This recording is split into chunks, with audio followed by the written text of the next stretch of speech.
어머님, 제가 우리 집 관리비를 계산해 봤어요. 어머님 두 분이 지내시는 동안 전기세, 수도세가 많이 나올 것 같아요. 그리고 식비도 꽤 들었고요. 계산해 보니 200만 원 정도 되네요. 나가실 때 정산해 주시겠어요? 뭐라고?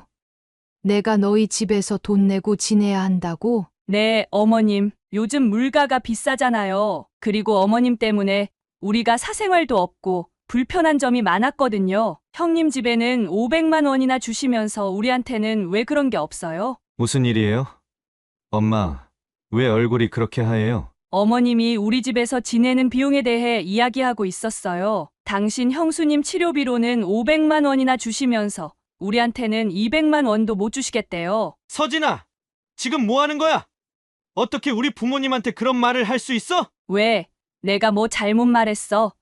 당신 부모님이 우리 집에서 5일이나 지내시는데 그에 맞는 비용을 내시는 게 당연하잖아. 큰아들네만 특별 대우하고 우리는 뭐 2등 시민이야? 서진아, 내가 언제 너희를 2등 시민 취급했니?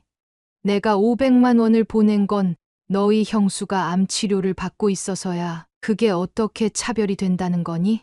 사연을 듣고 난 후 각자의 의견을 댓글로 남겨주시기 바랍니다. 사소한 댓글이라도 사연자분에게 큰 힘이 될 수 있습니다. 각색될 수 있고 사연자분의 입장에서 구성될 수 있습니다. 026 여사님은 강원도의 작은 마을에서 태어난 전형적인 가부장적 집안의 막내딸이었습니다. 그녀는 3명의 오빠들 사이에서 자라면서 눈에 띄는 차별을 경험했습니다. 오빠들은 고등교육을 받을 기회가 주어졌지만 그녀에게는 여자가 공부해서 뭐하냐는 말만 돌아왔습니다. 그녀는 어린 시절부터 집안일을 도맡아 하면서도 틈틈이 공부를 게을리하지 않았습니다. 학교에서는 항상 상위권을 유지했지만 아버지는 그녀의 성적표에 무관심했습니다. 아버지, 제가 이번에 전교 5등 했어요. 그럼 뭐하니? 밥상은 제대로 차릴 줄 아냐? 시집 가서 남편 위할 줄은 알고? 이런 대화가 일상이었던 026 여사님은 고등학교 졸업장을 받자마자 집을 나오기로 결심했습니다. 그녀의 반항은 조용했지만 단호했습니다. 엄마, 전 여기서 더는 살 수 없어요. 제 인생은 제가 살고 싶어요. 그래도 딸이 어떻게 집을 나가니? 내 아버진 절대 용서하지 않을 거야. 용서를 바라고 하는 게 아니에요. 이건 제 삶이니까요. 그렇게 그녀는 서울로 올라와 병원 기숙사에 들어가 간호조무사로 일하기 시작했습니다. 낯선 환경과 고된 업무에 처음에는 적응하기 힘들었지만 그녀는 자신의 선택을 후회하지 않았습니다. 적어도 여기서는 자신의 능력으로 인정받을 수 있었기 때문입니다. 그녀가 24살이 되었을 때 병원에 입원한 한 환자의 보호자로 왔던 28살의 남자를 만났습니다. 그 남자는 그녀가 지금까지 만났던 남자들과는 달랐습니다. 집안의 가부장적인 아버지나 오빠들과 달리 그는 026 여사님의 의견을 존중하고 그녀를 한 인간으로 대해 주었습니다. 어머니 상태가 어떤가요? 그런데 죄송한데 이름이 아, 전 공이옥이고 간호조무사예요. 어머니는 안정을 찾고 계세요. 이렇게 시작된 그들의 대화는 점점 더 깊어졌고 어느새 그들은 서로에게 특별한 감정을 느끼고 있었습니다. 기옥 씨, 오늘 퇴근하고 시간 있으세요? 커피 한잔 할까요?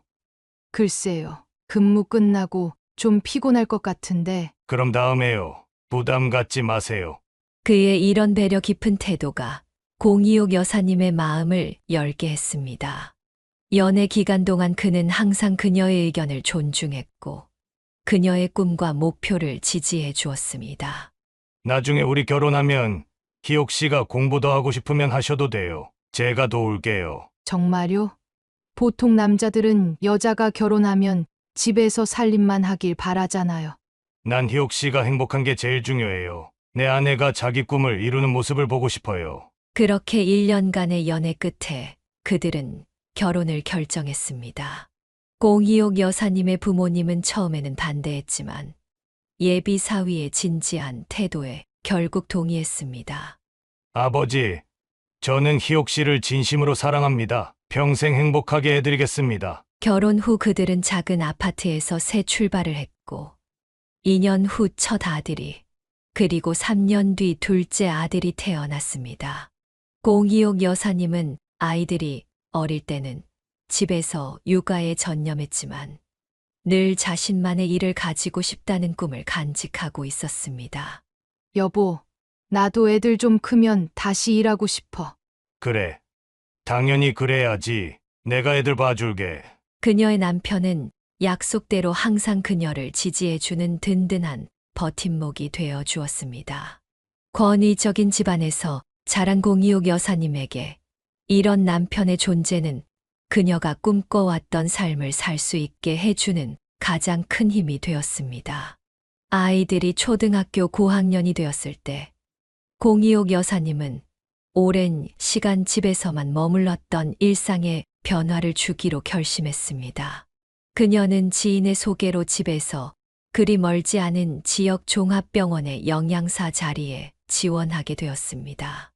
면접 당일 그녀는 긴장된 모습으로 병원을 찾았습니다.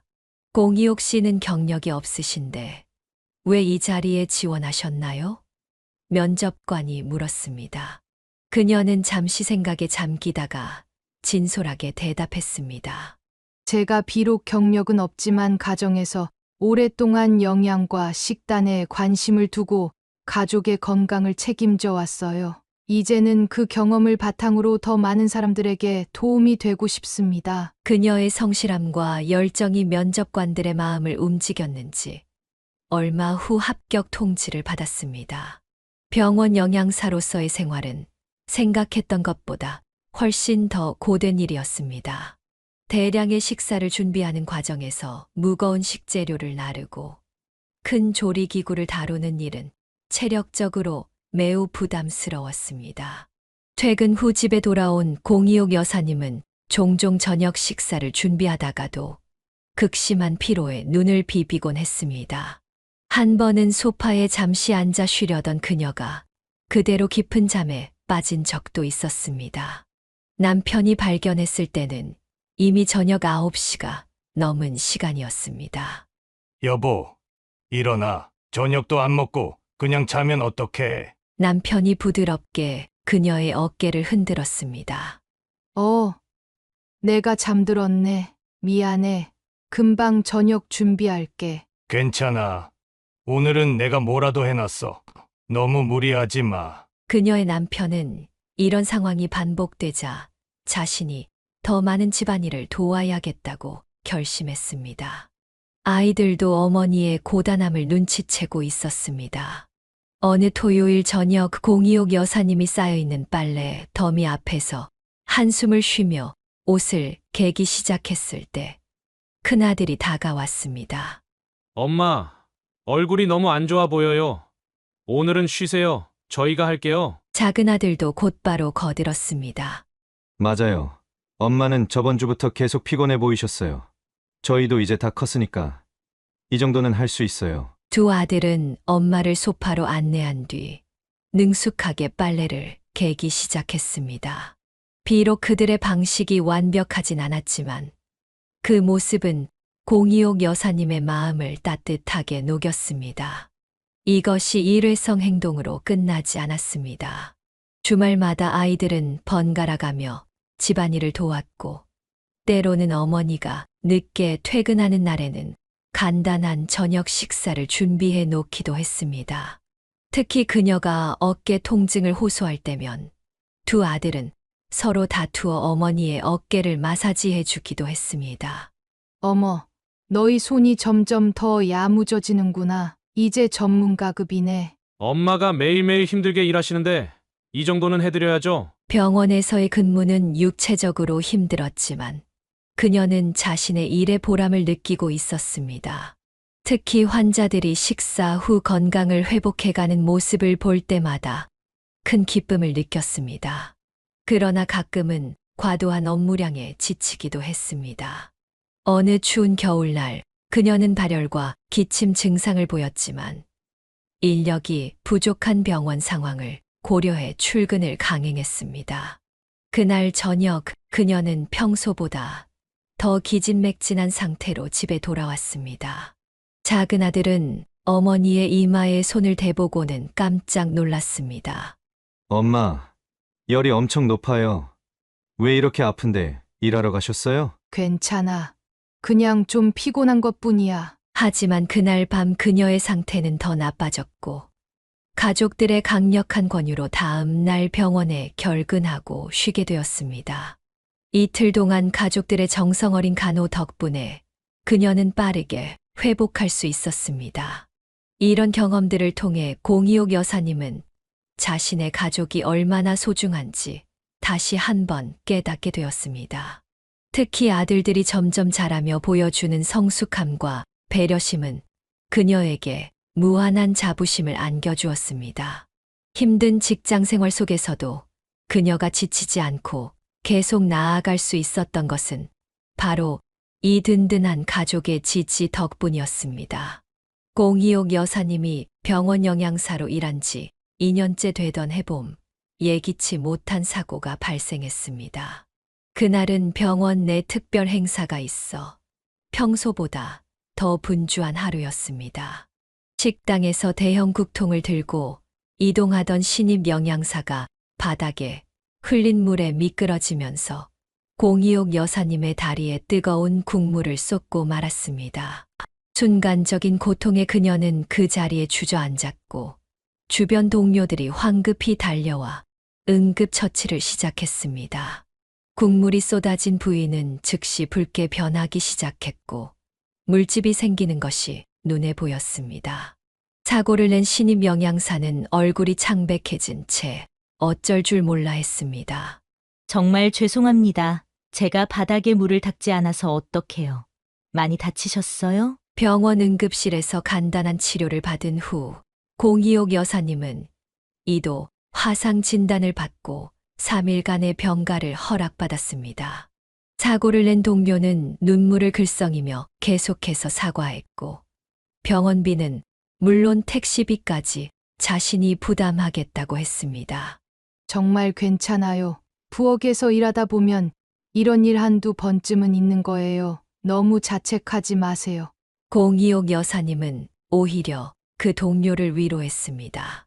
그녀는 신입사원이 이 일로 자신감을 잃거나 직장 내 불편한 관계가 형성되는 것을 원치 않았습니다. 집에 돌아온 그녀는 가족들에게 상황을 설명했습니다. 다리에 붕대를 감고 들어오는 어머니를 본 아이들은 놀라움과 분노로 가득 찬 표정이었습니다. 엄마, 어떻게 된 거예요? 누가 엄마를 다치게 한 거예요? 큰아들이 흥분해서 물었습니다. 그냥 실수로 그런 거야. 일하다 보면 이런 일도 있는 거지. 아니에요. 엄마, 누가 이렇게 엄마를 다치게 했는지 알려주세요. 제가 가서 따져볼게요. 작은 아들이 분노에 찬 목소리로 말했습니다. 그래요, 엄마. 그 사람 이름이 뭐예요? 저희가 가서 확실히 말해줄게요. 어떻게 우리 엄마를 이렇게 다치게 할 수 있어요? 아이들의 반응에 공이옥 여사님은 잠시 생각에 잠겼습니다. 그녀는 이 상황이 자녀 교육의 중요한 순간이라는 것을 직감했습니다. 화를 내는 대신 그녀는 부드러운 목소리로 아이들을 소파에 앉히고 이야기를 시작했습니다. 얘들아, 엄마가 중요한 이야기를 해줄게. 세상을 살다 보면 실수하지 않는 사람은 없어. 오늘 엄마를 다치게 한 그 선생님도 일부러 그런 게 아니라 실수로 그런 거란다. 그분도 지금 많이 미안해하고 계실 거야. 하지만 엄마가 많이 아프잖아요. 작은 아들이 여전히 불만스러운 표정으로 말했습니다. 맞아, 엄마가 지금 아프지. 하지만 생각해봐. 만약 너희가 친구를 실수로 다치게 했는데 그 친구의 형이나 동생이 와서 너희를 혼내면 어떨 것 같니? 아이들은 잠시 말이 없었습니다. 공이옥 여사님은 계속해서 말을 이어갔습니다. 우리가 살면서 가장 중요한 것은 서로를 이해하고 용서하는 마음이야. 그 선생님은 이미 엄마에게 진심으로 사과했고 병원비도 모두 내셨어. 실수를 하고 진심으로 반성하는 사람에게는 우리도 넓은 마음을 가져야 해. 점차 아이들의 표정이 누그러지기 시작했습니다. 큰아들이 조심스럽게 물었습니다. 그래도 엄마, 그 선생님이 앞으로는 더 조심해야 하지 않을까요? 다른 사람도 또 다칠 수 있잖아요. 물론이지. 하지만 그건 그 선생님이 스스로 깨달을 일이야. 우리가 찾아가서 혼을 내는 것보다 그분이 이 경험을 통해 더 조심하게 되는 게 더 중요한 거란다. 공이옥 여사님은 이 기회를 통해 아이들에게 용서와 이해의 중요성을 가르쳤습니다. 그녀는 자신의 부모님으로부터 받았던 엄격한 가르침과는 다른 방식으로 자녀들을 교육하고 싶었습니다. 사람은 누구나 실수할 수 있으며 그것을 인정하고 용서하는 마음이 중요하다는 것을 알려주고 싶었습니다. 그날 이후로 공이옥 여사님은 종종 일상 속 작은 사건들을 통해 아이들에게 삶의 지혜를 전하곤 했습니다.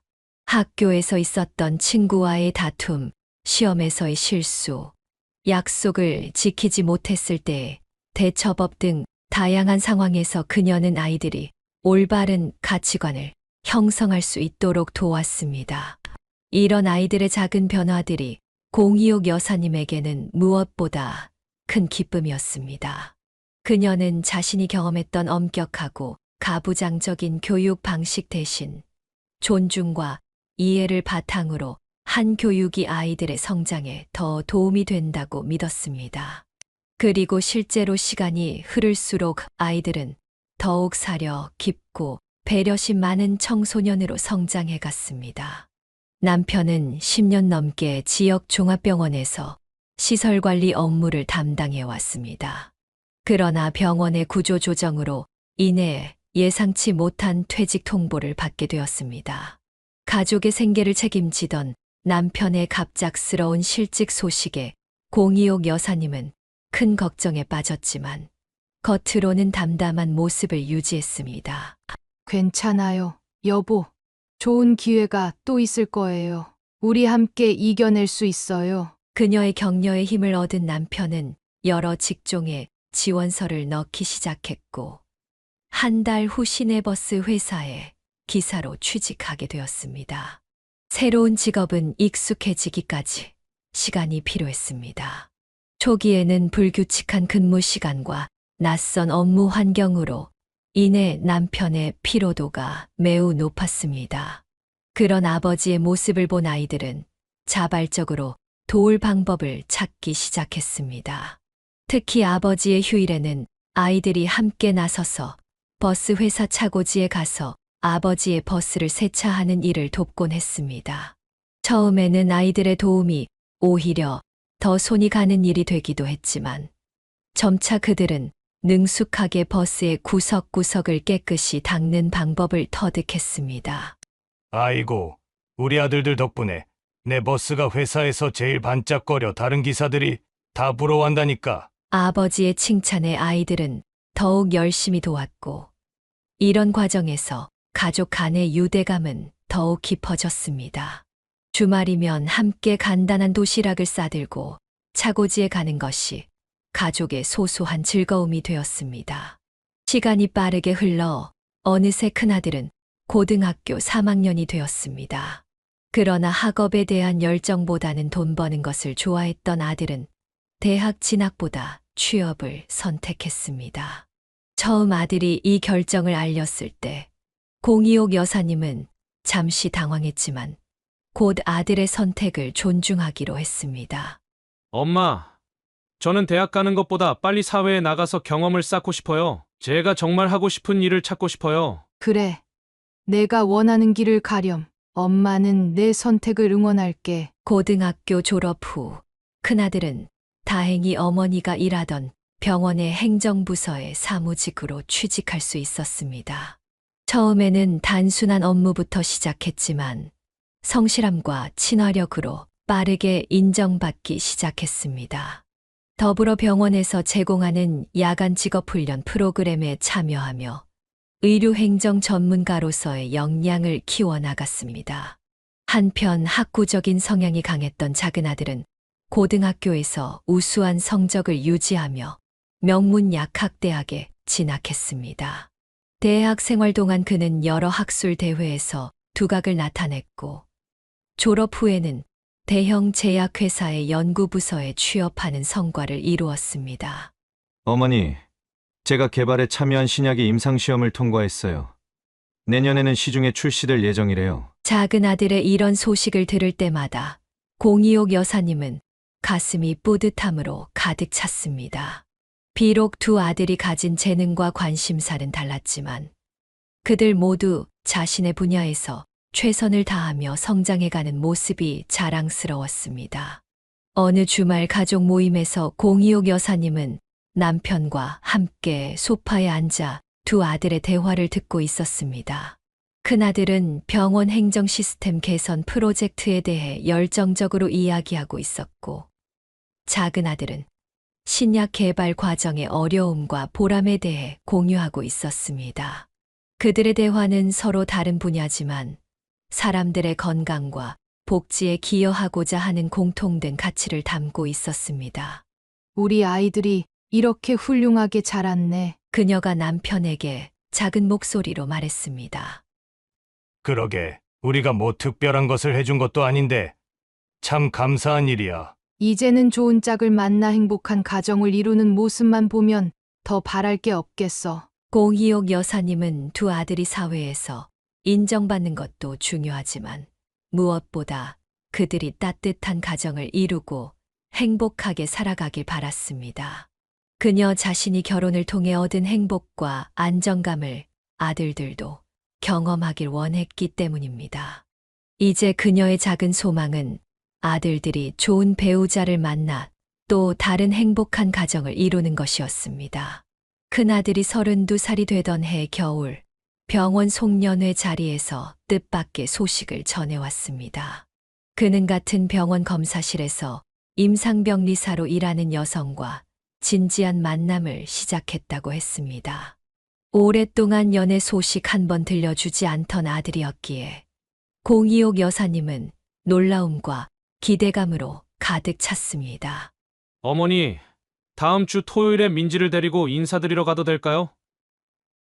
벌써 6개월째 만나고 있는데 이제 부모님께 정식으로 소개하고 싶어요. 처음 예비 며느리를 만난 날, 공희옥 여사님은 약간의 긴장감을 느꼈습니다. 아들이 데려온 여성은 단정한 차림새에 밝은 미소를 지닌 27살의 젊은 여성이었습니다. 현관문을 열자마자 그녀는 공손하게 인사를 건넸고 정성스럽게 준비한 선물 바구니를 내밀었습니다. 식사 자리에서 민지는 유쾌한 대화로 분위기를 이끌었고 특히 공희옥 여사님의 질문에 진솔하게 답하는 모습이 인상적이었습니다. 그녀는 강원도 작은 마을 출신으로 부모님을 일찍 여의고 할머니 손에서 자랐다고 했습니다. 어려운 환경에서도 장학금을 받으며 대학을 졸업하고 지금의 직업을 갖기까지의 과정을 겸손하게 이야기했습니다. 식사 후 설거지를 하던 중 공희옥 여사님은 민지가 자연스럽게 주방에 들어와 도움을 주는 모습에 마음이 더욱 열렸습니다. 그녀는 익숙한 솜씨로 그릇을 닦고 정리하며 이것저것 물어보는 것이 참으로 사랑스러웠습니다. 그날 이후로 민지는 종종 아들과 함께 공희옥 여사님의 집을 방문했고 차츰 가족처럼 편안한 관계가 형성되었습니다. 예상보다 빠르게 큰아들은 6개월 후 민지와의 결혼을 발표했습니다. 공희옥 여사님은 마음속으로 이미 민지를 딸처럼 여기고 있었기에 이 소식이 무척 기뻤습니다. 결혼식은 소박하지만 따뜻한 분위기 속에서 진행되었습니다. 신혼집이 공희옥 여사님의 집에서 그리 멀지 않아 그녀는 종종 가벼운 마음으로 방문할 수 있었습니다. 그러나 그녀는 의도적으로 신혼부부의 공간을 존중하며 미리 연락하는 습관을 들였습니다. 첫 명절을 맞이하던 날, 공희옥 여사님은 며느리가 부담을 느끼지 않도록 배려했습니다. 그녀는 미리 대부분의 음식을 준비해 놓고 민지에게는 가벼운 일만 부탁했습니다. 그러나 민지는 예상과 달리 주방에 들어서자마자 앞치마를 메고 적극적으로 도움을 자청했습니다. 민지는 비록 요리 경험이 많지 않았지만 열정과 배움의 자세로 공기옥 여사님의 지도를 받으며 여러 명절 음식을 함께 준비했습니다. 그녀는 실수를 하더라도 좌절하지 않고 웃으며 다시 도전하는 긍정적인 태도를 보여주었습니다. 이런 모습이 공이옥 여사님은 더욱 마음에 들었습니다. 시간이 흐를수록 민지는 시어머니와의 관계에서 더욱 편안함을 느끼며 자주 전화를 걸어 일상을 나누고 조언을 구했습니다. 때로는 퇴근 후 직접 공이옥 여사님의 집에 들러 함께 차를 마시며 대화를 나누기도 했습니다. 이런 소소한 만남들이 두 사람 사이의 유대감을 더욱 깊게 만들었습니다. 공이옥 여사님의 생일이 다가왔을 때 민지는 특별한 계획을 세웠습니다.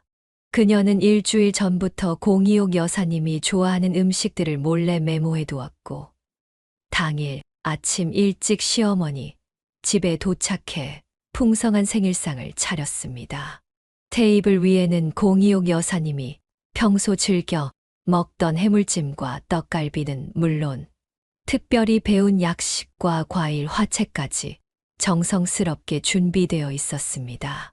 잠에서 깬 공이옥 여사님은 부엌에서 들려오는 소리에 의아해하며 거실로 나왔고 그곳에서 환하게 웃고 있는 민지와 아들 그리고 아름답게 차려진 생일상을 보고 크게 감동했습니다. 민지는 시어머니를 꼭 안아주며 생일을 축하했고 직접 만든 카드와 함께 정성 어린 선물을 건넸습니다. 이런 며느리의 따뜻한 마음씨에 공이옥 여사님은 가슴 깊이 감사함을 느꼈습니다. 그녀는 과거 자신이 시집살이의 고통 속에서 힘들었던 경험을 떠올리며 며느리에게 절대로 그런 아픔을 주지 않겠다고 다짐했습니다. 그리고 민지의 세심한 배려와 효심 덕분에 시어머니 며느리 관계가 아닌 진정한 모녀와 같은 유대감을 형성할 수 있었습니다. 이후 민지가 첫 아이를 가졌다는 소식을 전했을 때 공이옥 여사님은 그 어느 때보다도 큰 기쁨을 느꼈습니다. 그녀는 임신 기간 내내 민지를 살뜰히 보살폈고 출산 후에도 신생아 돌봄을 적극적으로 도왔습니다. 민지는 이런 시어머니의 도움에 깊은 감사함을 표했고 그들의 관계는 더욱 돈독해졌습니다. 큰며느리 민지는 결혼 후 2년 만에 첫 아이를 가졌습니다. 임신 소식을 들은 공이옥 여사님은 한 달 내내 설렘과 기대로 잠을 설쳤습니다. 그녀는 수십 년 전 자신이 첫 아이를 가졌을 때의 기억을 되살리며 며느리가 편안하게 임신 기간을 보낼 수 있도록 여러 가지 지혜를 나누었습니다. 첫 손주는 건강한 사내아이였습니다. 태어난 순간부터 할아버지를 닮은 듯한 둥근 얼굴과 또렷한 이목구비가 가족들의 칭찬을 받았습니다. 공이옥 여사님은 작은 손주를 팔에 안은 순간 이전에 느껴보지 못한 특별한 감정에 사로잡혔습니다. 그것은 자신의 아이를 안았을 때와는 또 다른 더 깊고 포근한 사랑이었습니다. 이렇게 작고 소중한 생명이 우리 가족에 왔다니 정말 기적 같아. 공이옥 여사님은 며느리의 산후조리를 돕기 위해 한 달간 큰아들 집에 머물렀습니다. 그녀는 새벽에 깨는 아기를 대신 안아주고 며느리가 충분한 휴식을 취할 수 있도록 집안일을 도맡아 했습니다. 이 기간 동안 그녀는 손주와 특별한 유대감을 형성했고 이것이 그녀의 노년을 더욱 풍요롭게 만들었습니다.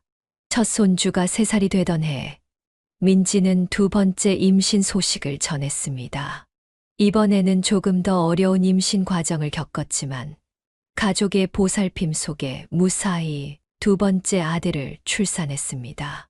두 아이의 터울이 적당해 형제는 빠르게 친해졌고 온 가족에게 2배의 기쁨을 안겨주었습니다. 공이옥 여사님은 첫 손주가 유치원에 입학할 무렵 20년 넘게 해온 병원 영양사 일을 은퇴했습니다. 그녀는 오랜 직장 생활을 마무리하며 아쉬움도 있었지만 은퇴 후 더 많은 시간을 손주들과 보낼 수 있다는 생각에 마음이 설렜습니다. 은퇴 후 천몇 개월 동안 그녀는 집을 정리하고 그동안 미뤄두었던 취미 생활을 시작했습니다. 특히 도예 클래스에 등록해 만든 작은 도자기들은 그녀에게 큰 성취감을 주었습니다. 그러나 점차 그녀의 일상은 손주들을 중심으로 재편되기 시작했습니다. 매주 23회 공이옥 여사님은 버스를 타고 1시간 거리의 큰아들 집을 방문했습니다. 큰아들 부부가 모두 직장에 다니느라 바쁜 시간을 보내는 동안 그녀는 두 손주를 돌보며 즐거운 시간을 보냈습니다. 그녀는 손주들에게 전통 동화를 들려주고 함께 간단한 요리를 만들어 보며 아이들의 호기심과 창의력을 키워주었습니다. 민지의 세 번째 임신 소식은 가족 모두에게 놀라움을 안겨주었습니다. 두 아들 이후 딸을 가졌다는 산부인과 의사의 말에 공이옥 여사님은 특히 기뻐했습니다. 그녀는 항상 딸아이의 특별함을 느끼고 있었고 이제 손녀와 함께할 시간을 상상하며 설렘을 감추지 못했습니다. 세 번째 출산은 예정일보다 조금 일찍 이루어졌습니다. 작은 여자아이는 형들보다 체구는 작았지만 태어나자마자 힘찬 울음소리로 건강함을 알렸습니다. 공이옥 여사님은 분홍색 담요에 쌓인 작은 손녀를 안아보며 눈물을 참지 못했습니다. 우리 예쁜 공주님이 드디어 왔구나. 할머니가 얼마나 기다렸는지 몰라. 3명의 손주가 있는 가정은 언제나 활기찼습니다. 특히 주말이면 온 집안이 아이들의 웃음소리와 장난으로 가득했습니다. 공이옥 여사님은 이런 북적거림 속에서 진정한 행복을 느꼈습니다. 그녀는 세 손주 모두에게 공평한 사랑을 주려 노력했지만 솔직히 막내 손녀에게는 조금 더 특별한 마음이 있었습니다. 손녀가 3살이 되던 해봄, 공이옥 여사님은 손녀를 위한 작은 한복을 손수지었습니다. 오랜 바느질 솜씨를 발휘해 만든 분홍색 저고리와 연두색 치마는 그녀의 정성이 가득 담긴 선물이었습니다. 손녀가 그 한복을 입고 방 안을 뛰어다니는 모습은 그녀에게 이루 말할 수 없는 기쁨을 안겨주었습니다. 손주들이 자라면서 공이옥 여사님은 그들에게 단순한 보호자 이상의 존재가 되었습니다. 그녀는 현대적인 교육과 함께 전통적인 가치관을 조화롭게 전달하려 노력했고, 아이들의 다양한 관심사와 재능을 존중하고 격려했습니다. 특히 첫째 손주가 보여준 음악적 재능을 발견하고 피아노 레슨을 시작할 수 있도록 도왔습니다. 손주들과 함께하는 시간이 늘어나면서 공이옥 여사님은 자신의 삶이 더욱 풍요로워졌음을 느꼈습니다. 그녀는 종종 친구들에게 손주들 자랑을 하며 웃음 지었고, 손주들의 작은 성장 과정 하나하나가 그녀에게는 큰 기쁨이었습니다. 작은 아들 민석이 36살이 되던 해, 그는 회사 동료로부터 소개받은 여성과 약혼했다는 소식을 전해왔습니다. 서진은 대기업 인사팀에서 근무하는 세련된 도시 여성이었습니다. 공이옥 여사님은 두 번째 며느리를 맞이한다는 기대와 설렘으로 가득 찼지만 첫 만남부터 무언가 어긋나는 느낌이 들었습니다. 약혼녀 서진은 예의 바르고 단정한 인상이었지만 그녀의 눈빛과 말투에서 묘한 거리감이 느껴졌습니다. 민지와 달리 서진은 대화 중에 시선을 자주 피했고 질문에도 최소한의 대답만 하며 더 이상의 대화를 이어가지 않았습니다. 공이옥 여사님은 처음 보는 자리라 긴장한 탓이려니 생각했지만 이후 몇 번의 만남에서도 상황은 크게 나아지지 않았습니다. 결혼식을 준비하는 과정에서도 서진은 시댁 식구들과 최소한의 접촉만 유지했습니다. 웨딩드레스를 고르거나 예식장을 방문할 때도 친정 친구들만 데려갔고, 공이옥 여사님의 동행 제안을 정중히 거절했습니다. 이런 상황은 공이옥 여사님의 마음에 작은 상처를 남겼지만 그녀는 서진의 선택을 존중하려 노력했습니다. 서진이가 아무래도 시어머니랑 같이 가면 부담스러울 수 있지. 이해해야지. 결혼식 당일 서진의 아버지는 딸의 손을 잡고 입장하며 눈물을 보였습니다. 공이옥 여사님은 그 모습을 보며 서진이 29의 어머니를 여의고 아버지와 단둘이 살아왔다는 사실을 떠올렸습니다. 그녀는 서진의 내면에 어머니의 빈자리가 크게 자리하고 있을 것이라 짐작했습니다.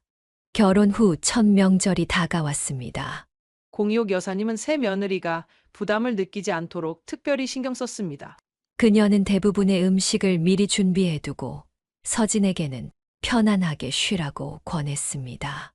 하지만 민지가 적극적으로 도움을 자청했던 것과 달리 서진은 공이옥 여사님의 배려를 당연하게 받아들이는 듯했습니다. 재아가 혹시 이런 요리 해본 적 있니? 같이 해볼까? 아니면 그냥 쉬고 있을래? 저는 요리를 전혀 못해요. 같이 하면 오히려 방해될 것 같으니 그냥 거실에서 쉬고 있을게요. 서진의 냉담한 반응에 공이옥 여사님은 순간 당혹스러웠지만 이내 미소를 지으며 고개를 끄덕였습니다. 그녀는 서진의 솔직함이 오히려 좋을 수도 있다고 자신을 위로했습니다. 억지로 부엌일을 돕는 것보다는 솔직하게 자신의 의사를 표현하는 편이 낫다는 생각이었습니다. 하지만 시간이 흘러도 서진과의 관계는 크게 개선되지 않았습니다. 명절마다 큰 며느리 민지와 서진의 대조적인 모습은 더욱 두드러졌습니다. 민지가 공이옥 여사님과 함께 부엌에서 웃음소리를 내며 음식을 준비하는 동안 서진은 대개 TV를 보거나 스마트폰을 들여다보며 거실 소파에 앉아 있었습니다. 한 번은 민지가 서진에게 다가가 함께 음식 준비를 돕자고 권유했습니다. 그러나 서진은 무표정한 얼굴로 거절했고 오히려 민지와 시어머니가 너무 친밀하게 지내는 것에 불편함을 느끼는 듯한 반응을 보였습니다. 이 장면을 목격한 공이옥 여사님은 가슴 한켠이 아려왔습니다. 공이옥 여사님은 작은 며느리와의 관계 개선을 위해 여러 시도를 했습니다. 서진의 생일에 정성스럽게 선물을 준비하고 때로는 그녀의 직장 근처까지 찾아가 점심 식사를 함께 하자고 제안했습니다. 그러나 서진은 항상 바쁘다는 이유로 만남을 최소화했고 전화통화도 짧게 끝내는 경향이 있었습니다. 특히 상처가 되었던 것은 서진이 시어머니의 배려를 당연시 여기는 태도였습니다. 공이옥 여사님이 정성껏 만든 반찬을 보내주거나 집안일을 도와주러 갔을 때도 서진은 형식적인 감사, 인사만 건넬 뿐 진심 어린 반응을 보이지 않았습니다. 작은 며느리가 내게 마음을 열지 않는 이유가 뭘까? 공이옥 여사님은 밤마다 이런 생각으로 가슴이 답답했습니다. 그녀는 혹시 자신이 무의식 중에 두 며느리를 차별하고 있는 것은 아닌지, 서진에게 상처를 주는 말이나 행동을 한 적은 없는지 끊임없이 자문했습니다. 결국 큰아들 부부의 중재로 서진과 공이옥 여사님은 단둘이 차를 마시며 대화할 기회를 가졌습니다. 그날 서진은 평소보다 조금 더 마음을 열고 자신의 이야기를 들려주었습니다. 그녀는 어머니의 부재 속에서 자라며 느꼈던 외로움과 친밀한 모녀 관계에 대한 막연한 동경과 두려움에 대해 털어놓았습니다. 어머니 같은 분과 어떻게 관계를 맺어야 할지 모르겠어요. 제 친어머니는 제가 대학생일 때 돌아가셔서 성인이 된 후에 모녀 관계가 어떤 건지 경험해 본 적이 없거든요. 서진의 솔직한 고백을 들은 공이옥 여사님은 그제서야 며느리의 차가운 태도 이면에 깊은 상처와 두려움이 있었음을 이해하게 되었습니다. 그녀는 서진의 손을 조심스럽게 잡으며 그동안 느꼈던 서운함을 내려놓고 새로운 마음으로 관계를 시작하자고 제안했습니다. 그날 이후로 서진과 공이옥 여사님의 관계는 조금씩 개선되기 시작했지만 여전히 큰 며느리, 민지와의 관계만큼 가깝고 자연스럽지는 않았습니다. 공이옥 여사님은 때로는 서진의 냉담함에 상처받기도 했지만 그녀만의 속도와 방식으로 관계를 형성해 나가야 한다는 것을 받아들이려 노력했습니다. 공이옥 여사님의 생활은 두 아들과 두 며느리, 그리고 3명의 손주들로 채워져 있었지만 그녀의 마음 한구석에는 자신도 인정하기 싫은 불편한 현실이 자리하고 있었습니다. 바로 두 아들 가정의 뚜렷한 경제적 격차였습니다. 작은 아들 민석은 대형 제약회사의 연구개발팀 책임자로 승진하면서 연봉이 크게 뛰었고, 작은 며느리 서진 역시 글로벌 기업의 인사팀에 근무하며 상당한 수입을 올리고 있었습니다. 둘이 맞벌이를 하면서 모은 자금으로 신축 아파트를 장만했다는 소식을 들었을 때 공이옥 여사님은 축하의 마음과 함께 미묘한 걱정이 교차했습니다. 반면 큰아들 가정의 상황은 사뭇 달랐습니다. 큰아들은 여전히 병원 행정직에 머물러 있었고, 큰며느리 민지는 새 아이를 출산하면서 경력이 단절된 상태였습니다. 아이들이 어느 정도 자란 후 민지가 파트타임으로 일을 시작했지만 그 수입은 가게에 큰 도움이 되지 못했습니다. 새 아이의 교육비와 생활비로 매달 빠듯한 살림을 꾸려가는 큰아들, 부부의 모습이 공이옥 여사님의 마음을 무겁게 했습니다. 명절날 두 가정의 차이는 더욱 극명하게 드러났습니다. 작은 아들 부부는 고급 브랜드의 의류를 차려입고 외제차를 타고 왔지만 큰아들 부부는 평범한 차림의 대중교통을 이용해 도착했습니다. 특히 큰며느리 민지는 여러 해 동안 같은 옷을 입고 다니는 모습이 눈에 띄었습니다. 한 번은 민지가 입은 스웨터에 목이 늘어나 있는 것을 보고 공이옥 여사님이 걱정스럽게 물었습니다. 아가, 새 옷 좀 사 입지 그래? 이건 목도 다 늘어났네. 민지는 쑥스러운 듯 웃으며 대답했습니다. 괜찮아요. 어머님 아이들 학원비에 생활비에 제 옷은 정말 필요할 때만 사면 돼요. 이거 아직 충분히 입을 만해요. 그 말을 듣는 순간 공이옥 여사님의 가슴이 찢어지는 듯 했습니다. 반면 작은 며느리 서진은 매번 새로운 명품 가방과 액세서리를 착용하고 있었고, 심지어 동네 마트에 갈 때도 고급스러운 차림새를 유지했습니다. 이런 상황을 더는 두고 볼 수 없었던 공이옥 여사님은 백화점에서 두 며느리를 위한 옷을 구매했습니다. 똑같은 브랜드, 똑같은 가격대의 옷을 골랐고, 다음 가족 모임에서 두 며느리에게 전달했습니다. 큰 며느리 민지는 감격스러운 표정으로 선물을 받았습니다. 어머님, 이렇게 비싼 옷을 저한테 사주시다니 정말 감사합니다. 하지만 너무 아까워서 쉽게 입지 못할 것 같아요. 그러나 작은 며느리 서진의 반응은 예상 밖이었습니다. 그녀는 선물 상자를 열어보더니 미소 한 번 짓지 않고 건조하게 감사 인사만 전했습니다. 그리고 잠시 후 화장실에서 돌아온 서진의 얼굴에는 분명한 불만족의 기색이 역력했습니다. 가족 모임이 끝나고 모두가 돌아간 후 공이옥 여사님은 남편에게 서진의 반응에 대해 이야기했습니다. 이상하네. 똑같은 선물인데 왜 작은 며느리만 저런 표정을 짓는 걸까? 며칠 후 우연히 작은 아들과 통화하던 중 알게 된 사실은 공이옥 여사님을 더욱 당혹스럽게 했습니다. 서진이 선물 받은 옷을 너무 저렴해 보인다며 친구에게 줘버렸다는 것이었습니다. 백화점에서 꽤 높은 가격을 지불했음에도 작은 며느리의 눈에는 그조차 부족하게 느껴졌던 것입니다. 더 충격적인 사건은 추석 명절 때 벌어졌습니다. 공이옥 여사님이 정성껏 준비한 추석 음식을 두고 작은 며느리 서진이 친정아버지에게 전화로 한 말이 우연히 공이옥 여사님의 귀에 들어왔습니다. 아빠, 나 여기 못 있겠어 진짜. 음식도 맛없고 냄새 나는 것 같고 뭐 하나 남에 드는 게 없어. 그 말을 들은 공이옥 여사님은 가슴이 무너지는 듯한 충격을 받았습니다. 이틀 밤을 새워가며 준비한 음식들이 냄새난다고 평가받는 순간이었습니다. 경제적 차이는 단순히 물질적인 것에만 국한되지 않았습니다. 두 아들 가정의 생활 방식과 가치관에도 점점 간극이 벌어지고 있었습니다. 작은 아들 부부는 해외여행을 자주 다니고 최신 가전제품으로 집을 채우며 트렌디한 라이프 스타일을 추구했습니다.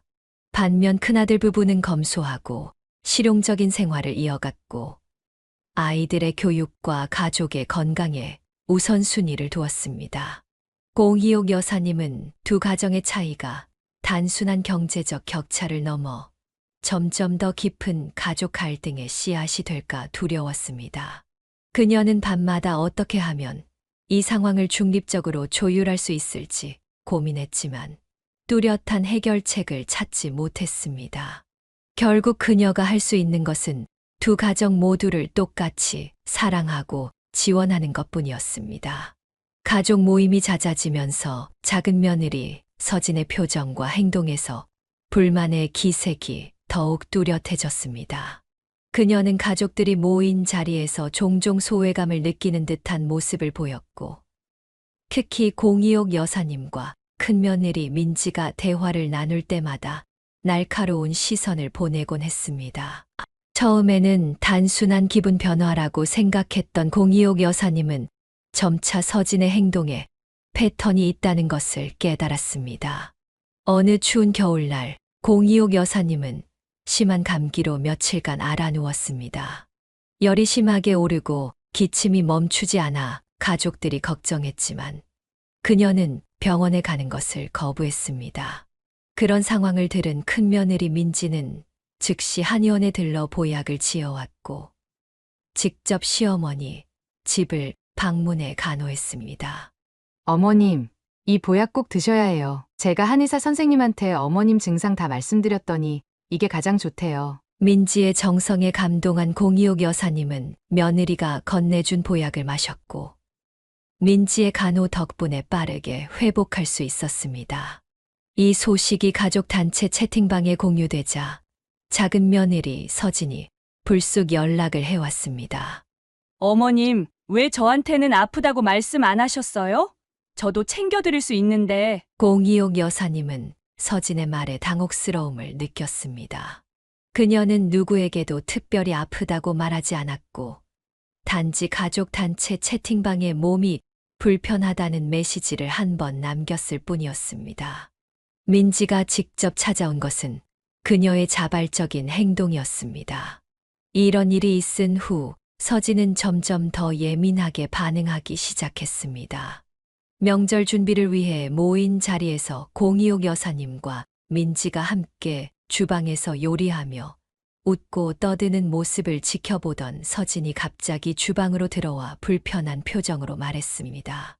어머님과 형님은 정말 친하시네요. 대화가 끊이질 않네요. 그 말에는 분명한 시샘의 감정이 서려 있었습니다. 민지가 서진에게 함께 요리하자고 권유했지만 서진은 냉담하게 거절했습니다. 특히 큰 충돌이 일어난 것은 서진이 처사들을 출산했을 때였습니다. 공희옥 여사님은 즉시 아들 부부의 집으로 달려가 축하의 마음을 전하고 정성스럽게 준비한 선물과 산후조리에 필요한 음식들을 가져갔습니다. 그리고 함께 앉아 이야기를 나누던 중 공희옥 여사님이 무심코 한 말이 문제가 되었습니다. 아이 키우는 게 처음이라 마니 혹시 궁금한 게 있으면 너희 형님한테 물어보렴. 새 아이를 키운 경험이 있으니까 여러 가지로 도움이 될 거야. 그 말을 들은 서진의 표정이 순간 굳어졌습니다. 그녀는 잠시 침묵하다가 예상치 못한 반응을 보였습니다. 어머님은 저보다 형님을 더 신뢰하시는 것 같네요. 저도 어머님께 직접 조언을 듣고 싶었는데. 서진의 목소리에는 누구도 예상치 못한 상처와 서운함이 묻어 있었습니다. 그제서야 공희옥 여사님은 자신의 말이 어떻게 해석될 수 있는지 깨달았습니다. 그녀는 단지 실용적인 조언을 하려 했을 뿐이었지만 서진의 귀에는 그것이 차별로 들렸던 것입니다. 그 후로도 비슷한 상황은 반복되었습니다. 공이옥 여사님이 큰 며느리에게 보내는 일상적인 관심과 애정이 서진의 눈에는 모두 편애로 비춰졌습니다. 명절 음식을 준비할 때 민지의 요리 솜씨를 칭찬한 것, 민지의 아이들을 더 자주 돌봐준 것, 심지어 민지에게 전화를 더 자주 한 것까지도 서진은 예민하게 반응했습니다. 하지만 공이옥 여사님은 서진의 이런 감정의 깊이를 완전히 이해하지 못했습니다. 그녀는 두 며느리를 똑같이 대하려 노력했고, 오히려 큰아들 가정의 경제적 어려움을 감안해 그쪽에 조금 더 신경 쓰는 것이 자연스럽다고 생각했습니다. 사실 서진의 마음 깊은 곳에는 누구에게도 말하지 못한 상처가 있었습니다. 어머니를 일찍 여의고 자란 그녀에게는 어머니와의 관계가 항상 동경의 대상이자 불안의 원천이었습니다. 다른 친구들이 어머니와 쇼핑을 가고 비밀을 나누고 조언을 구하는 모습을 부러워했던 서진은 시어머니에게서 그 빈자리를 채우고 싶은 마음이 있었습니다. 하지만 민지가 이미 시어머니와 깊은 유대감을 형성하고 있는 모습을 보며 서진은 자신이 그 자리를 차지할 수 없다는 절망감을 느꼈습니다. 그녀의 시샘과 냉담함은 사실 깊은 상실감과 소외감에서 비롯된 방어 기제였지만 그녀는 이를 제대로 표현하는 방법을 알지 못했습니다. 공이옥 여사님은 종종 서진의 기분이 좋지 않을 때면 특별히 챙기려 노력했지만 그럴수록 서진은 더 차갑게 반응했습니다. 마치 누군가의 친절이 더 깊은 상처를 건드리는 것처럼 서진은 공이옥 여사님의 따뜻함을 받아들일 준비가 되어 있지 않았습니다. 겨울이 끝나갈 무렵 가족들에게 예상치 못한 충격적인 소식이 전해졌습니다. 어느 일요일 가족 모임에서 큰아들은 평소보다 어두운 표정으로 가족들을 바라보며 목을 가다듬었습니다. 식사가 끝난 후 거실에 모인 가족들 앞에서 떨리는 목소리로 말을 꺼냈습니다. 다들 앉으세요. 중요한 이야기가 있어요. 그 말에 모두의 시선이 집중되었고 공이옥 여사님은 순간 불길한 예감이 들었습니다. 큰아들의 표정에서 심상치 않은 무언가를 직감했기 때문입니다. 민지가 지난주에 병원에 갔는데 유방암 초기 판정을 받았어요. 마치 시간이 멈춘 듯한 침묵이 거실을 채웠습니다. 공이옥 여사님은 자신의 귀를 의심했습니다. 민지는 겨우 42살, 새 아이의 엄마였습니다. 항상 건강에 신경 쓰고 밝은 웃음을 잃지 않던 그녀가 어떻게 암이라는 병에 걸릴 수 있단 말인가요? 유방암이라니 어떻게 그런 일이? 공이옥 여사님의 목소리가 떨렸습니다. 큰아들은 아내가 몇 주 전부터 가슴에 만져지는 작은 멍울을 발견했지만 바쁜 일상 속에서 대수롭지 않게 여겼다고 설명했습니다. 그러다 통증이 지속되자 병원을 찾았고 정밀 검사 결과 초기 유방암 진단을 받았다는 것이었습니다. 다행히 아직 전이는 없었지만 곧 수술을 받아야 하는 상황이었습니다. 공이옥 여사님은 그 자리에서 쓰러질 것 같은 충격을 받았습니다. 자신보다 젊은 며느리가, 그것도 항상 건강하고 활력 넘치던 민지가 암이라니 도저히 믿기지 않았습니다. 가족들은 각자의 방식으로 충격을 표현했습니다. 남편은 입술을 꽉 다문 채 창밖만 바라보았고, 작은 아들은 형에게 구체적인 치료 계획과 예후에 관해 질문했습니다. 가장 놀랍게도 평소 냉담했던 서진의 얼굴에도 진심 어린 걱정의 기색이 역력했습니다. 민지는 당분간 가족들에게 이 사실을 비밀로 해달라고 부탁했습니다. 아이들이 너무 걱정할까봐, 그리고 주변 사람들의 동정 어린 시선이 부담스러울까봐 조용히 치료받기를 원했기 때문입니다. 하지만 가족들은 이런 중요한 일을 함께 나누고 도와야 한다고 생각했습니다. 그날 밤 공이옥 여사님은 잠을 이루지 못했습니다. 그녀는 사랑하는 며느리가 암과 싸워야 한다는 사실에 가슴이 찢어지는 듯 했습니다. 어떻게든 도움이 되고 싶은 마음에 그녀는 다음 날 아침 일찍 은행을 찾았습니다. 공이옥 여사님과 남편은 오랫동안 모아둔 노후 자금의 일부인 500만 원을 큰아들 부부에게 보냈습니다. 치료비와 생활비에 보탬이 되길 바라는 마음이었습니다. 큰아들은 처음에 거절했지만 공이옥 여사님은 단호했습니다. 이것은 단순한 경제적 지원이 아니라 어머니의 사랑과 응원의 표현이었습니다. 며칠 후 민지는 종합병원에서 유방부분 절제술을 받았습니다. 공이옥 여사님은 수술 내내 병원 대기실에서 기도했습니다. 다행히 수술은 성공적이었고 의사는 조기 발견 덕분에 예후가 좋을 것이라 예측했습니다. 하지만 재발 방지를 위한 항암 치료와 방사선 치료가 남아 있었고 이는 민지에게 또 다른 시련이 될 것이었습니다. 민지가 퇴원한 후 공이옥 여사님은 손주들을 돌보기 위해 큰아들 집에서 함께 지내기로 했습니다. 그녀는 아침 일찍 일어나 아이들의 아침 식사를 준비하고 등교를 돕고 집안일을 처리했습니다. 민지가 치료로 인한 부작용으로 힘들어할 때면 그녀는 영양가 높은 음식을 정성껏 준비하고 도움이 될 만한 정보를 찾아보았습니다. 이 어려운 시기에 뜻밖의 변화가 일어났습니다. 작은 며느리 서진이 점차 달라지기 시작한 것입니다. 처음에는 형식적인 위로 전화에 그쳤지만 점차 그녀는 주말마다 민지를 찾아와 함께 시간을 보내기 시작했습니다. 두 며느리 사이에 특별한 유대감이 형성되었고 서진은 민지의 항암 치료 일정에 맞춰 휴가를 내어 병원에 동행하기도 했습니다. 공이옥 여사님은 이런 서진의 변화에 깊은 감동을 받았습니다. 평소 서진이 민지에게 약간의 거리감을 두고 있었다는 것을 알고 있었기에 위기 앞에서 보여준 그녀의 따뜻한 마음씨가 더욱 값지게 느껴졌습니다. 몇 달간의 치료 과정은 민지뿐만 아니라 가족 모두에게 힘든 시간이었습니다. 항암 치료로 인해 민지는 머리카락이 빠지고 극심한 피로와 구토에 시달렸습니다. 아이들은 엄마의 변화된 모습에 처음엔 당황했지만 곧 각자의 방식으로 엄마를 돕기 시작했습니다. 큰아이는 동생들을 챙기는 역할을, 둘째는 집안일을 돕는 역할을, 막내는 엄마의 곁을 지키며 응원하는 역할을 자처했습니다. 가족 전체가 민지의 투병을 함께하며 공이옥 여사님은 가족의 의미를 새롭게 깨달았습니다.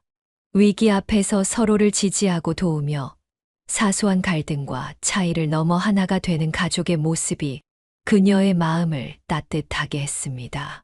그리고 무엇보다 민지의 강인한 의지와 긍정적인 마음가짐은 모두에게 큰 힘이 되었습니다.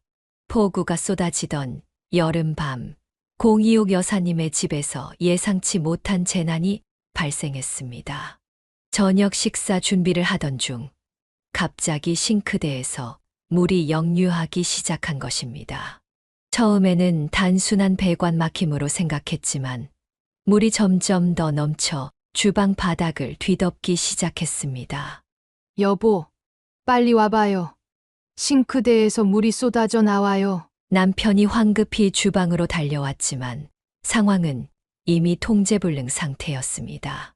물은 주방 바닥을 넘어 거실까지 흘러들어갔고 급기야 벽지가 물을 흡수해 검은 얼룩이 퍼지기 시작했습니다. 남편은 당황한 채로 수도 밸브를 잠그고 수건으로 물을 닦아보았지만 이미 피해는 상당했습니다. 다음 날 아침 급히 불러온 배관공은 단순한 배관 문제가 아니라 오래된 집의 구조적 문제라고 진단했습니다. 배관 노후화, 벽체 습기 침투, 그리고 화장실 타일 균열까지 종합적인 집수리가 필요한 상황이었습니다. 최소 5일은 걸릴 겁니다. 두 동안은 다른 곳에서 지내셔야 해요. 먼지와 소음이 심할 테니까요. 갑작스러운 소식에 공기옥 여사님과 남편은 난감해졌습니다. 큰아들 집은 멀리 있는 데다 민지가 항암 치료 중이라 부담을 줄 수 없었습니다. 결국 그들은 가까이 사는 작은 아들 집에 머물기로 결정했습니다. 작은 아들은 흔쾌히 부모님을 초대했지만 전화 통화에서 서진의 미묘한 침묵이 공희옥 여사님의 마음을 불편하게 했습니다. 그럼에도 불구하고 그녀는 최대한 작은 며느리에게 폐를 끼치지 않겠다는 다짐과 함께 짐을 꾸렸습니다. 작은 아들 부부의 아파트에 도착했을 때 그들의 환영은 겉보기에는 따뜻했습니다. 작은 아들은 부모님의 짐을 방으로 옮겨주며 편안히 지내시라고 재차 강조했습니다. 하지만 서진의 표정에서는 미소보다는 긴장감이 더 역력했습니다. 첫날 저녁 공희옥 여사님은 감사의 마음을 담아 직접 저녁을 준비하겠다고 나섰습니다. 하지만 그녀가 주방에 발을 들이는 순간 서진의 얼굴에 불편한 기색이 스쳤습니다. 어머님, 제가 요리할게요. 어머님은 편히 쉬세요. 언뜻 들으면 배려의 말 같았지만 그 목소리에는 분명한 경계심이 묻어 있었습니다. 공희옥 여사님은 이런 반응에 당황스러웠지만 며느리의 영역을 존중하려고 물러섰습니다.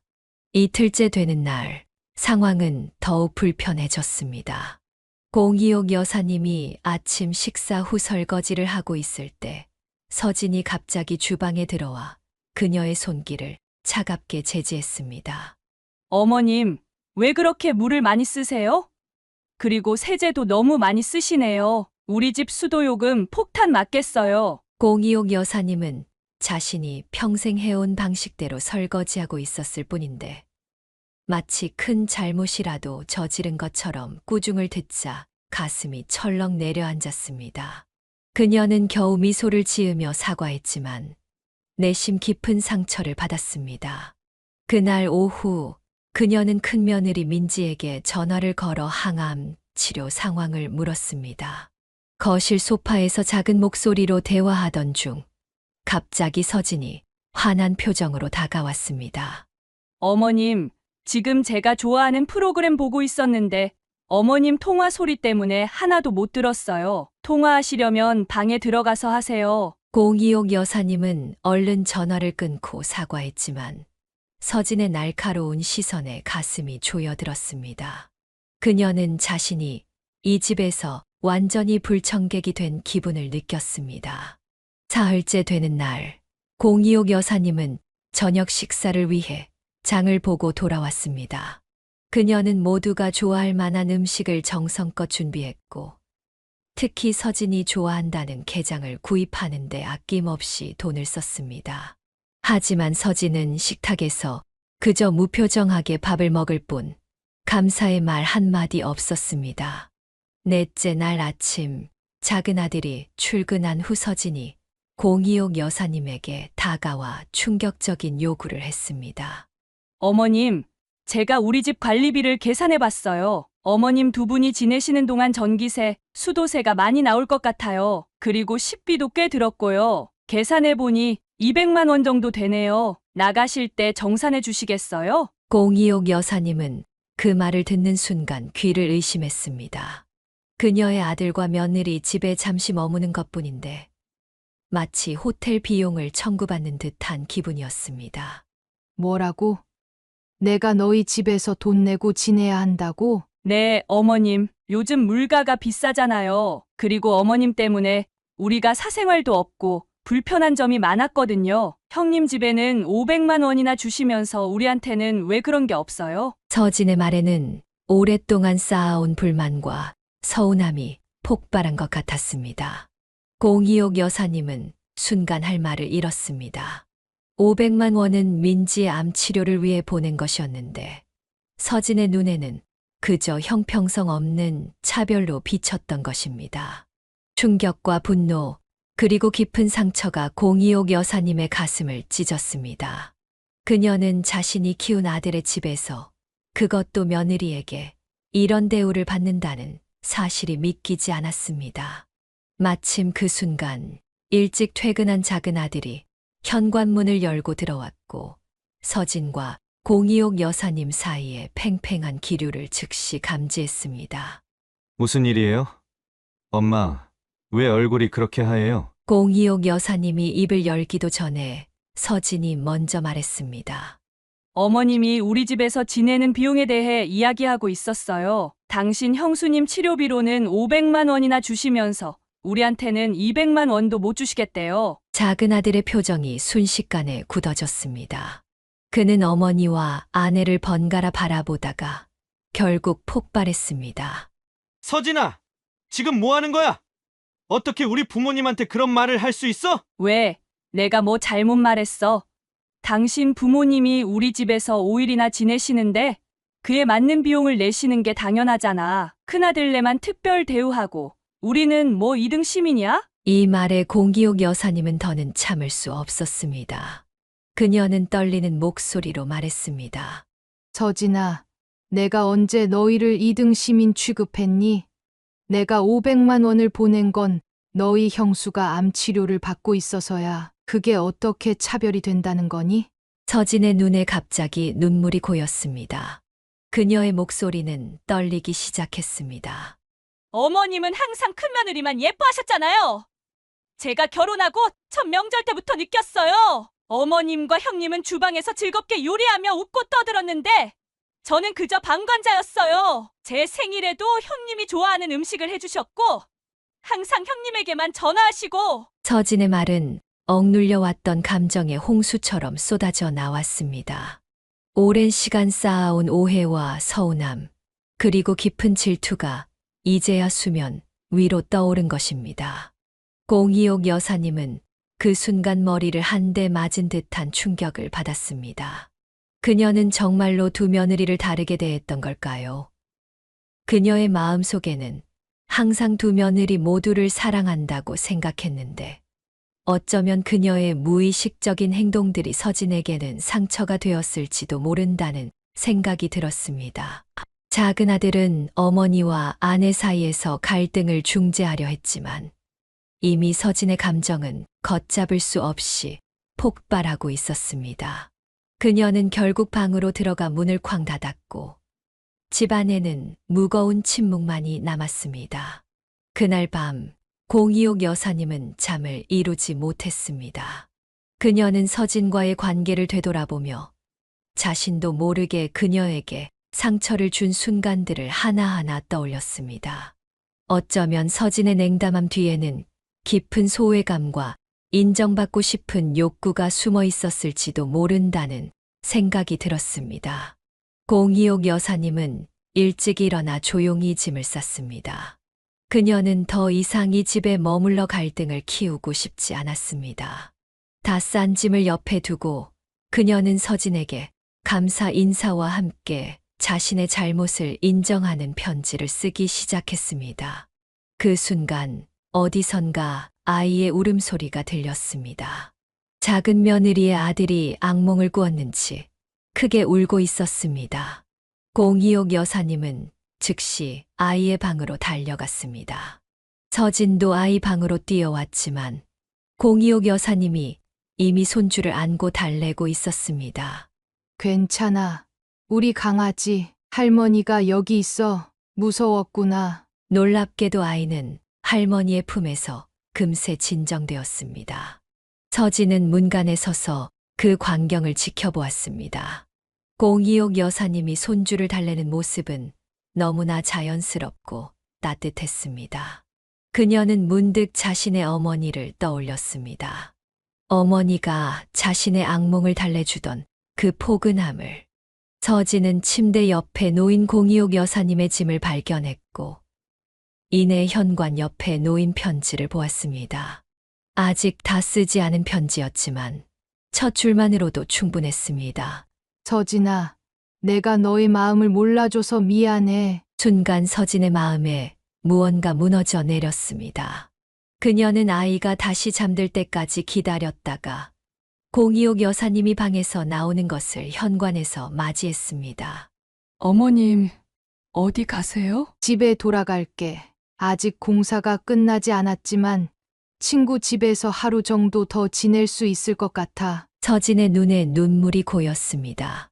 그녀는 어머니의 편지와 짐을 보았고 방금 전 아이를 달래주는 모습에서 진정한 할머니의 사랑을 느꼈습니다.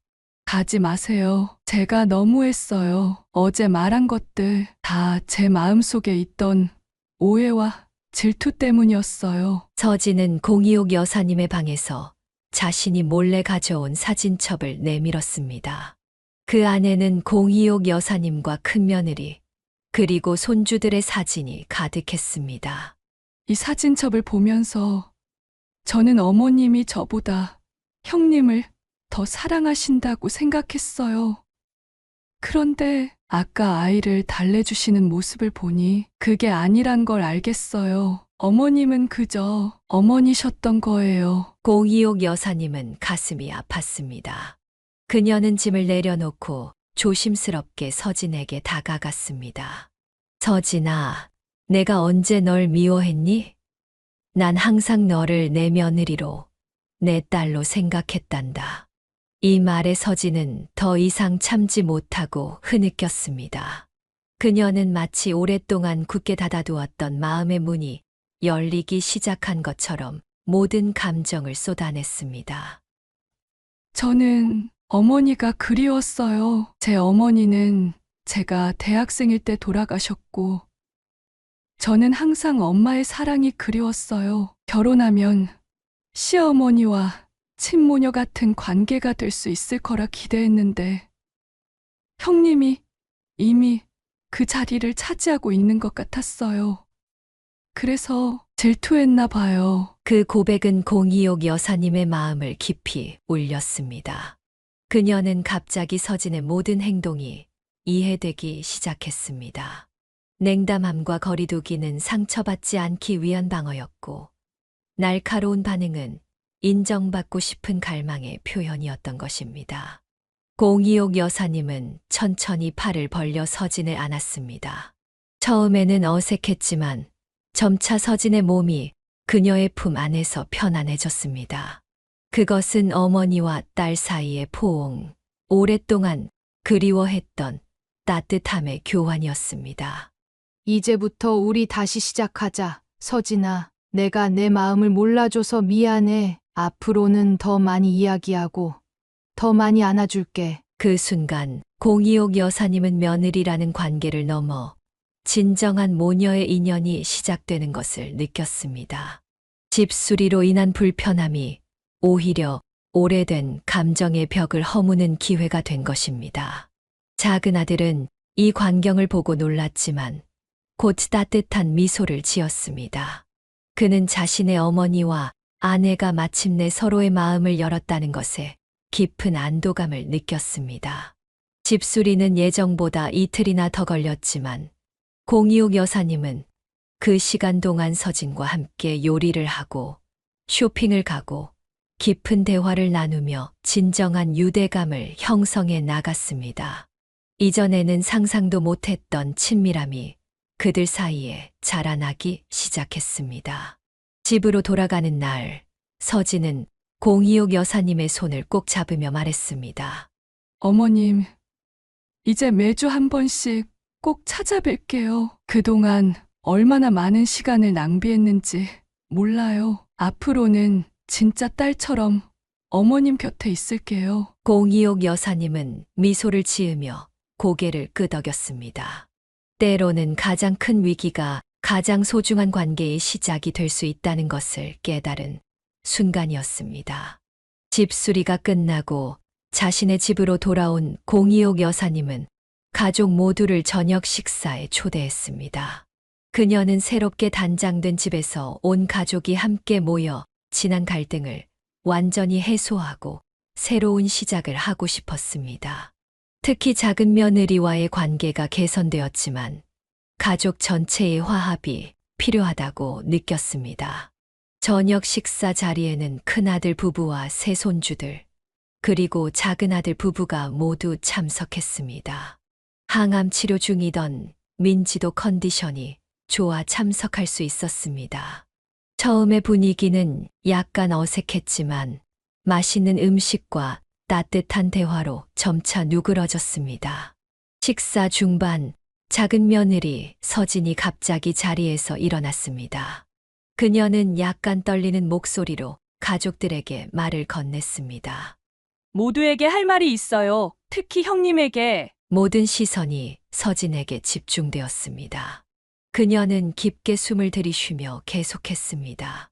지난 몇 년간 저는 형님을 질투하고 원망했어요. 형님이 어머님의 사랑을 모두 차지하고 있다고 생각했거든요. 하지만 이제야 깨달았어요. 그건 모두 제 마음속 오해였다는 걸요. 민지는 놀란 표정으로 서진을 바라보았습니다.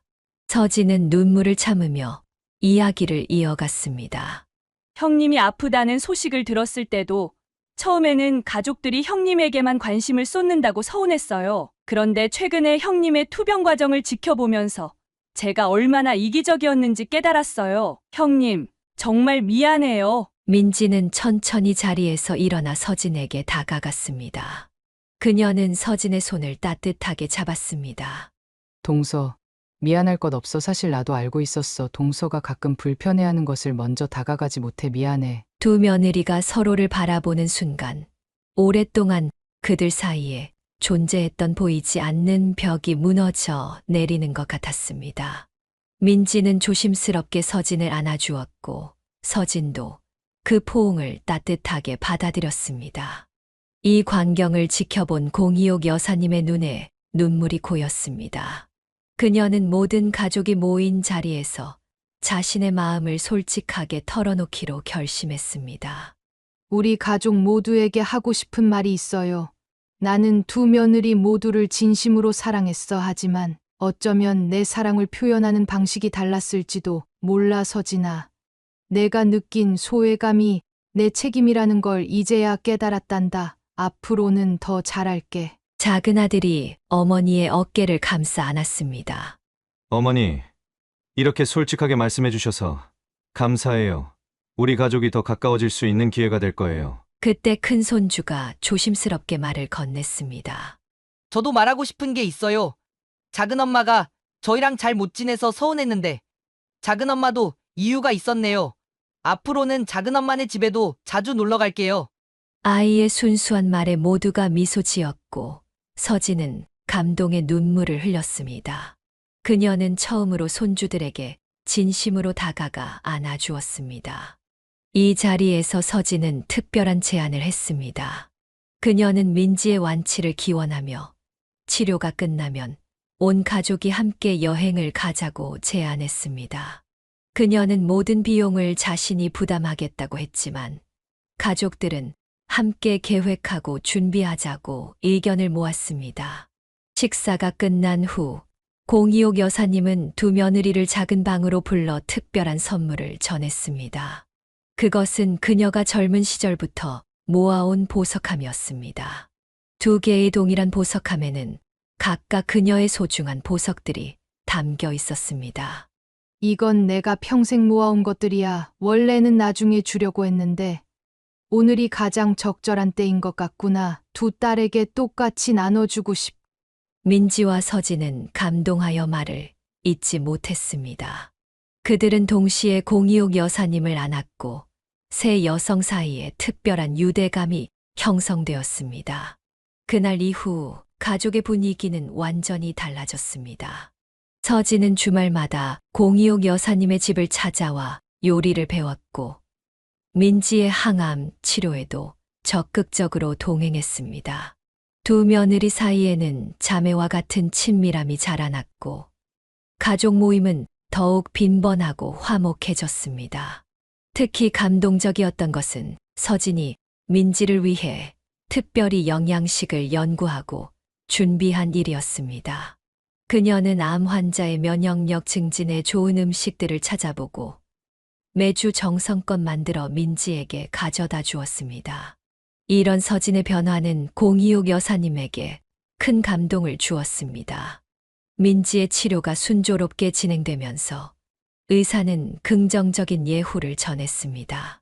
가족들은 함께 기도하고 서로를 지지하며 어려운 시간을 이겨나갔습니다. 공이옥 여사님은 이런 위기를 통해 가족의 진정한 의미를 깨달았다고 종종 말했습니다. 반년 후 민지의 치료가 성공적으로 끝났을 때 가족들은 약속대로 함께 여행을 떠났습니다. 제주도의 푸른 바다를 배경으로 찍은 가족 사진에는 모두의 얼굴에 행복한 미소가 가득했습니다.